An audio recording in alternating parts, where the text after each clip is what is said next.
আমরা বিভিন্ন প্রশ্নের সম্মুখীন হই। আপনার কাছে জানতে চাচ্ছি, মাহফিল কেন করা হয়? মাহফিল কমিটির কয়েকজন সদস্য মারা গেছেন, তাদের জন্য দোয়া। এই মাহফিলগুলো আমাদের জন্য রহমত, ঠিক কিনা? এই কোরআন শোনার সুযোগ আমাদের হয় না।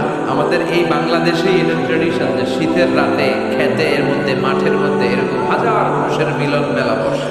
আমরা দেশের বাইরেও কথা বলি, সেমিনারে কথা বলি, কনফারেন্সে কথা বলি। People they gather in mosque after offering salah. We conduct a tazkirah just for 30 minutes. আধা ঘন্টার জন্য আমরা বা 20 মিনিটের জন্য আমরা একটা শর্ট তাজকিরা দেই, লোকজন শুনে চলে যায়। কিন্তু এই যে আমাদের দেশে শীতের সিজনে 2 দিন ব্যাপী, 5 দিন ব্যাপী, আপনাদের একটা আছে সিরাতুন নবীর 19 দিন ব্যাপী, আছে না নাই? সারা বাংলাদেশের দেশ বরেণ্য ওলামায়ে কেরাম এখানে কোরআন থেকে তাফসীর করে। আমি অনেক জায়গায় 16 দিন ব্যাপী, 8 দিন ব্যাপী আমরা কথা বলি। এটা আমাদের জন্য ইটস অ্যান অপরচুনিটি, এটা সুযোগ।